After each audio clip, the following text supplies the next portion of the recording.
hello friends मोर channel स्वागतम जनाइছো মই আজি অতি সহজতে ব্লাউজৰ কাটিং কৰি দেখাম প্ৰথমতে লাইনিংটো ওপৰত কাটিং কৰিম লাইনিংটো এনেকৈ ডাবল ফোল্ড কৰি লৈছো প্ৰথমতে তাল চিনটানি সমান কৰি লম তে ব্লাউজটো লেন্থ লাগে 13.5 ইঞ্চ মই 14.5 ইঞ্চত মাৰ্কিং কৰিছো যিমান লেন্থ লাগে তাত 1 ইঞ্চ প্লাস কৰি লব টেফলৰ পৰা শোল্ডাৰ লম 5 ইঞ্চ ডিপনেকত বনাম সেই কাৰণে 5 ইঞ্চ লৈছো মিঠাই দি সমান কৰি ললো আৰ্ম হোল লৈছো 5.5 ইঞ্চ 32 চেষ্টৰ 4 ভাগৰ এভাগ লম 8 ইঞ্চ আৰু 1.5 ইঞ্চ মাৰ্জিন লৈছো আপোনাৰ যিমান চেষ্ট হয় তাৰ 4 ভাগৰ এভাগ লব তাৰছত ওয়েষ্ট 28 হয় তাৰ 4 ভাগৰ এভাগ লৈছো 7 ইঞ্চ 1 ইঞ্চ বেক ডাৰ্টৰ বাবে আৰু 1.5 ইঞ্চ মাৰ্জিন লৈছো এনেকৈ পইণ্ট কেটা মিলাই দিলু টেফলৰ পৰা আৰ্ম হোল লৈছো 1.25 ইঞ্চ এনেকৈ ফিটিং লাইনৰ ফালে অকনমান ডাউন কৰি দিছো এনেকৈ কৰিলে আৰ্ম হোলৰ তলত কুছ খাই না থাকে কাপোৰটো এটা নেক উইথ ৰাখিছো 2 ইঞ্চ প্ৰথমতে বেক নেক লেন্থ ৰাখিম 9.5 ইঞ্চ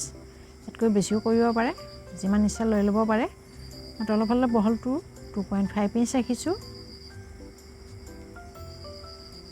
তেইৰ পৰা 7 ইঞ্চ লৈছো ওপৰৰ পৰা এফালে অলপমান বাহিৰলৈ লৈছো 1 ইঞ্চ তো সুইটাৰ শেপ ড্ৰ কৰিছো যিকোনো শেপ ড্ৰ কৰিব পাৰে আপুনি এনেকৈ মিলাই দিলু যদি বেছি বহল নালাগে কমও কৰি ল'ব পাৰে এই সাইডটো নেকৰ ফালে অলপমান ডাউন কৰি দিলু তে বেক পাৰ্টটো কাটিং কৰি লম বেক পাৰ্টটো কাটিং কৰি ললো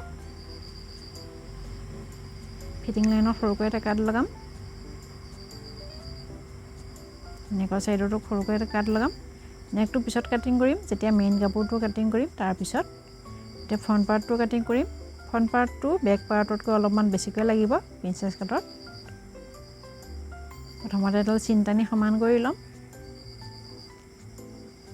এতিয়া ফ্ৰন্ট ওপেনত বনাম সেই কাৰণে হাফ ইঞ্চ এক্সট্ৰা লৈছো ফ্ৰন্ট সাইডত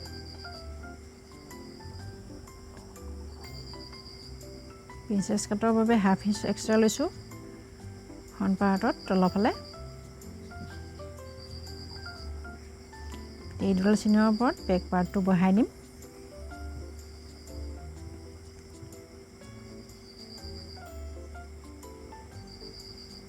বাকি সাইডখিনি সেম টু সেম ড্ৰ কৰি লম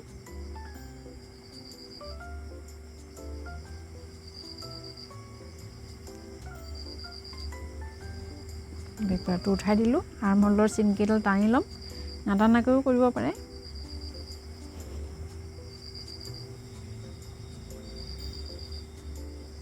তে ফ্ৰন্ট নেকটো লেন্থ ৰাখিম 6.5 ইঞ্চ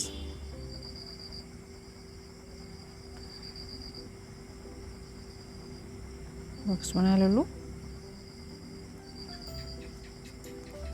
টেপৰ পৰা 5 ইঞ্চ লৈছো এটাৰ হাফ ইঞ্চ বাহিৰৰ ফালে উলিয়াই দিম সুইটাৰ শেপ ড্ৰ কৰিছো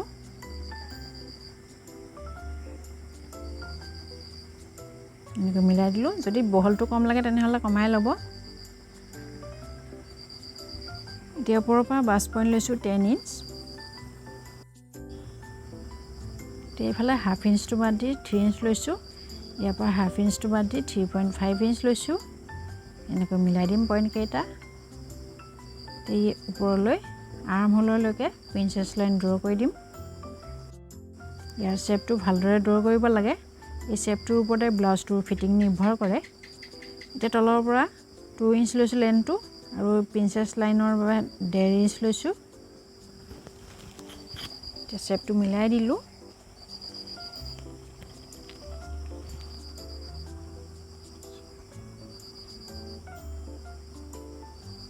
দেইফালে 1.5 ইঞ্চ লম কাৰণ এখিনি প্ৰিন্সেছ লাইনত গুছি গৈছে ওপৰৰ ফালে 1 ইঞ্চ লৈছো পইণ্ট কেটা মিলাই দিলু আৰু ইয়াৰ হাফ ইঞ্চটো ইয়াৰ লগত মিলাই দিম তে ফ্ৰন্ট পাৰ্টটো কাটিং কৰি লম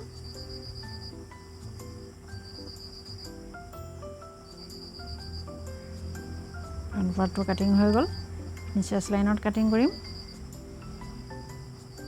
ভিডিঅ'টো চাই ভাল লাগিলে লাইক কৰিব কমেন্ট কৰিব আৰু যদি আপুনি মোৰ চেনেলত নতুন হয় তেনেহলে চেনেলটো সাবস্ক্ৰাইব কৰিব নাপাহৰিব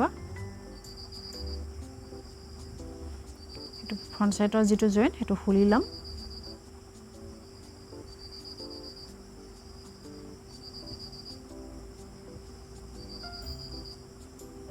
ইয়াৰ পিছতে মেইন কাপোৰটো কাটিং কৰিম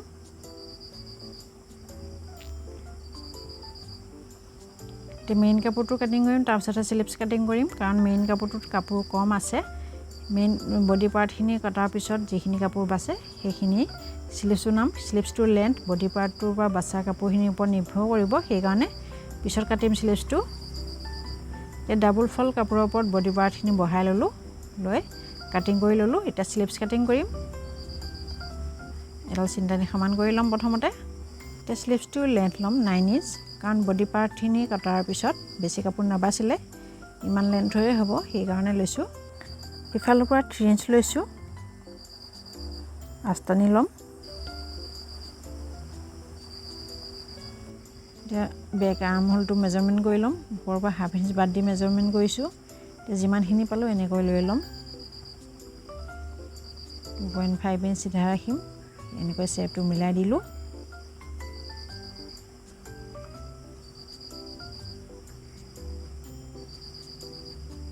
এইফালে 1.5 ইঞ্চ মাৰ্জিন ৰাখিছো স্লিপছৰ 10 হয় তাৰ হাফ লৈ লৈছো 5 ইঞ্চ 1.5 ইঞ্চ মাৰ্জিন ললো এনেকৈ মিলাই দিম পইণ্ট কেইটা এনেকৈ পইণ্ট কেইটা মিলাই দিলো এতিয়া ফ্ৰণ্ট স্লিপছৰ শেপ দিবলৈ ভিতৰ ফালে এনেকৈ হাফ ইঞ্চৰ শেপ দি দিছো এটা স্লিপছটো কাটিং কৰিম বেক আৰ্ম হোলৰ যেটো শেপ হেতু প্ৰথমতে কাটিং কৰিম সেন্টাৰ সৰু এটা কাট লগাম তাৰপিছত দুটা পল্লা খুলি লম লৈ ফ্ৰণ্ট স্লিপছৰ যেটো শেপ হেতুত কাটিং কৰিম ইয়াৰ পিছতে স্লিপছৰ যেটো মেইন কাপোৰ হেতুত কাটিং কৰিম এইখিনি কাপোৰ বাছিছিলে ইয়াৰ এটা কাটিং কৰি লম ইয়াৰ লগে লগে ব্লাউজ কাটিং কমপ্লিট হৈ যাব ভিডিঅ'টো চাবৰ বাবে ধন্যবাদ